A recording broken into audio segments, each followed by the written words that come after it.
Aku ingin menjadi perempuan hebat seperti Ibu Linda.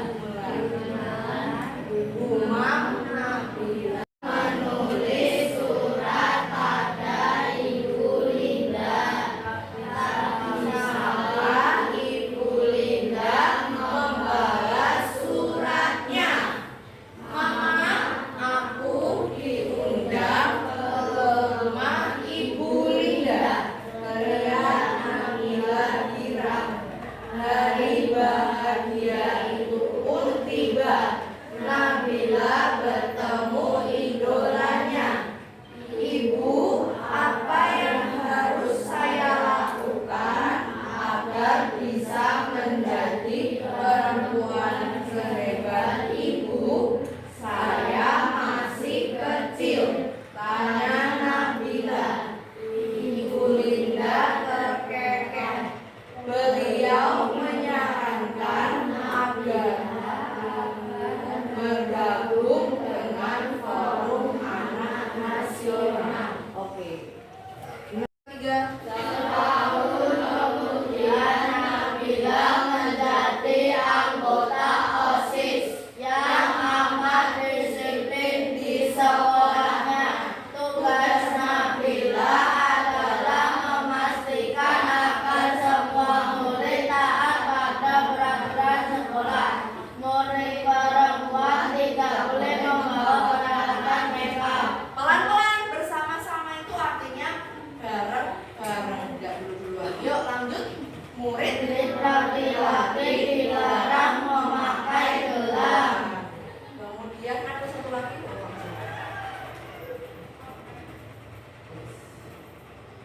Murid yang celananya ketat akan digunting. Murid yang celananya ketat akan digunting. Teriak pagi, murid diwajibkan untuk salat dua. Bareng-bareng 1, 2, 3. Setiap pagi semua murid diwajibkan untuk sholat duha. Ayo kita sholat, ayo sholat.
bersekolah di sini. Semoga di sekolah yang baru aku bisa mengembangkan bakat seniku. Oh iya, aku sudah bikin band baru loh. Kapan-kapan kamu tonton latihannya ya. Nabila berusaha tersenyum. Meski harus pindah, Nabila tahu Raka sekarang lebih bahagia. Ia juga serius menekuni hobinya. Di rumah, Nabila menangis. Ia menceritakan kesedihan hatinya pada mama. Sekarang, apa yang ingin kamu lakukan? Apapun itu, mama akan mendukung. Jika ingin berhenti, berhentilah. Namun, mama hanya ingin kamu mengingat jangan pernah berhenti dalam berbuat kebaikan.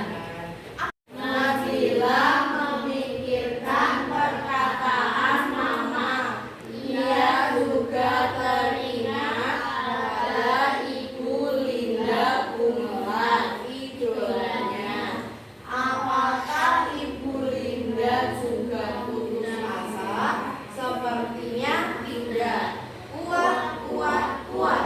Nabila mengusap air matanya. Kini dia bisa tersenyum lagi. Nah, selanjutnya Nabila melanjutkan kegiatannya. Ia mencari teman-teman yang memiliki karakter dan kesamaan dengan mereka. Ia berempati juga mendukung hobi-hobi mereka. Nabila meyakinkan mereka bagaimanapun sekolah itu penting. Melakukan minat dan hobi itu bukan berarti meninggalkan sekolah, bukan pula harus melanggar hukum. Laksanakan kegiatannya meskipun sudah sampai di bangku SMA. Jadi Nabila masih terus membantu teman-temannya sampai SMA. Saat itu ada teman sekelasnya yang sering tidak berangkat, tidak masuk. Namanya Dini. Dini tidak masuk lagi. Ada yang tahu kenapa? Tanya guru pada teman-temannya. Namun tidak ada yang tahu. Nabila jadi penasaran. Dini juga hampir selalu mendapat nilai jelek. Jika nilaimu terus seperti ini, kamu tidak akan naik kelas, kata wali kelas. Nabila menawarkan diri untuk membantu Dini yang tampak cemas. Mereka berdua akan belajar bersama usai sekolah. Kira-kira yang bisa menebak Nabila? Tahu maksud dari kata tulang-tulangnya terasa lurus? Betul. Artinya adalah tangannya tuh kurus, sakitnya tuh sampai sakit kurus banget. Berarti kira-kira parah nggak sakitnya ibunya Nabila? Parah. Ibu sakit kanker. Akulah yang merawat ibu. Itu sebabnya aku sering membolos, kata Dini. Nabila menghela nafas. Nabila, kalau tidak mengenalnya, aku tidak tahu akan jadi apa sekarang. Berkat Nabila, aku menjadi seperti ini. Mata Nabila memanas. Mata Nabila memanas itu maksudnya apa?